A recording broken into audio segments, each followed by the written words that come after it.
एक गांव था जिसका नाम शकुंतला था। उस गांव में एक साधारण किसान अपने परिवार के साथ शांति से जीवन बिता रहा था। उसके परिवार में उसकी पत्नी और एक बेटा था। बेटे का नाम था पिंटू। हर रोज की तरह किसान सुबह सुबह अपने खेत देखने जाता था। वह मन ही मन सोच रहा था, देखूं आज फसल कैसी खड़ी है। खेत पर पहुंचते ही उसने जो देखा, उसे देखकर उसकी आंखें खुली की खुली रह गईं। सामने एक बहुत बड़ी चुड़ैल बैठी थी। वह चुड़ैल उसकी सारी फसल खा रही थी। किसान डर से कांप उठा और समझ नहीं पा रहा था कि अब क्या करे। हे दयानिधि, ये कैसा अन्याय हो गया मेरे साथ। मेरी शालू की दिन रात की मेहनत, मेरे पसीने की कमाई, सब कुछ इस दुष्ट चुड़ैल ने निगल लिया। अब मैं अपनी पत्नी और मासूम बच्चों को क्या मुंह दिखाऊं। मैं तो सर्वनाश हो गया।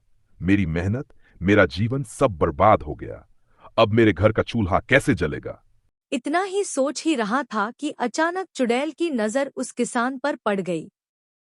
चुड़ैल ने किसान को भी निगल जाने का मन बना लिया। जैसे ही किसान को इसका आभास हुआ, उसका कलेजा कांप उठा। वह घबराकर वहां से दौड़ पड़ा। दौड़ते दौड़ते किसी तरह अपनी जान बचाकर वह गांव की ओर भागा। हांफते हुए आखिरकार वह अपने घर पहुंच गया।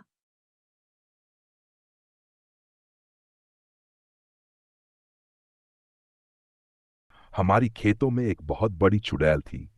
उसने हमारी सारी की सारी फसल चट कर ली। अब हम क्या करेंगे? अपने बच्चों को क्या खिलाएंगे? खुद क्या खाएंगे? दूसरी तरफ घूमते घूमते पिंटू को एक चमत्कारी बोतल दिखी।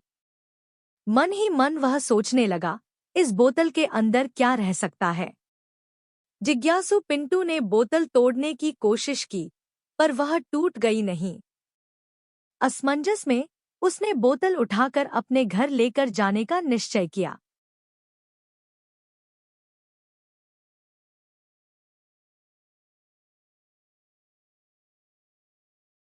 पिताजी, क्या हुआ?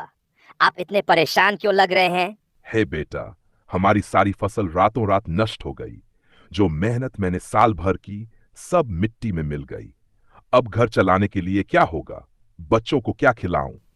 पिताजी ठहरिए, बात बताइए, किसने या क्या कर दिया ये सब? किसी अजीब चीज ने, जैसे कोई चुड़ैल या जानवर आया हो। खेत खाली पड़ा है। बीज बुवाई के नाते कुछ भी नहीं रहा। पिताजी डरिए मत, हम मिलकर कुछ ना कुछ तो करेंगे। पहले ठीक से खेत का जायजा लेते हैं, फिर गांव वालों से मदद मांगेंगे। पर पैसे कहां से आएंगे बेटा? बीज, खाद, सब की जरूरत होगी। मैं कुछ काम ढूंढकर पैसे बचा लूंगा और हम गांव में चंदा भी जुटा सकते हैं। फसलों के लिए नई योजना बनाएंगे। थोड़ी देर में ही कोई रास्ता मिल जाएगा। तुम्हारे भरोसे पर ही तो मेरी जान टिकी है पिंटू। तेरे साथ हूं मैं। चलिए, अभी हम खेत का पूरा निरीक्षण करते हैं, देखते हैं कहाँ से नुकसान हुआ और क्या बचा है। फिर योजना बनाएंगे। और हाँ, एक बात बतानी थी जो मैं भूल ही गई। मुझे रोड पर एक बोतल मिली है। मुझे लगता है इस बोतल में कुछ खास बात है। मैंने इसे तोड़ने की कोशिश की, पर यह टूटती नहीं। क्या इससे कुछ किया जा सकता है? क्यों न हम दोनों मिलकर उसी बोतल में उसे कैद कर दें? ये आसान नहीं होगा। नहीं, पर हम कोशिश करेंगे। अगर हमने हार मानी तो सब कुछ खत्म हो जाएगा, पर जीतेंगे तो घर बच जाएगा। चलिए पिताजी, फिर हम दोनों चलते हैं। हाँ बेटा, अब देर नहीं करनी चाहिए। पिंटू और उसके पिताजी दोनों मिलकर चुड़ैल को पकड़ने के इरादे से खेत की ओर रवाना हुए। किसान खेत पर जाकर देखता है कि चुड़ैल अब भी वहीं खड़ी है।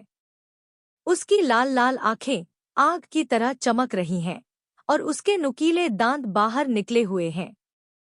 किसान का दिल जोर जोर से धड़कने लगता है। पिंटू, चुड़ैल बहुत चालाक है, लेकिन उसे खाने का लालच जरूर है। अगर हम कहें कि बोतल के अंदर ढेर सारा खाना है, तो वो खुद ही अंदर चली जाएगी। ठीक है पिताजी, मैं चुड़ैल को यही बहाना बताता हूँ। अरे चुड़ैल, देखो, इस बोतल में अनगिनत स्वादिष्ट खाने का ढेर लगा है। अगर हिम्मत है तो अंदर जाकर देख लो। चुड़ैल ने हल्की सी मुस्कान दी और बोली, अच्छा, देखती हूँ अंदर क्या है। इतना कहते ही वह बोतल के अंदर चली गई। जैसे ही वह बोतल में पहुंची, बोतल अपने आप बंद हो गई और चुड़ैल अंदर कैद हो गई। वह जोर जोर से चिल्लाने लगी, मुझे छोड़ दो, मुझे छोड़ दो। पिंटू और उसके पिता ने जल्दी से बोतल उठाई और उसे पास की नदी में फेंक दिया। बोतल पानी की धारा में बह गई और चुड़ैल की चीखें धीरे धीरे दूर होती चली गईं। घर लौटकर पिंटू और उसके पिता ने चैन की सांस ली। अब वे सुख और शांति से रहने लगे। गांव के लोग भी निश्चिंत हो गए और खेत खलिहान फिर से खुशहाल हो गए।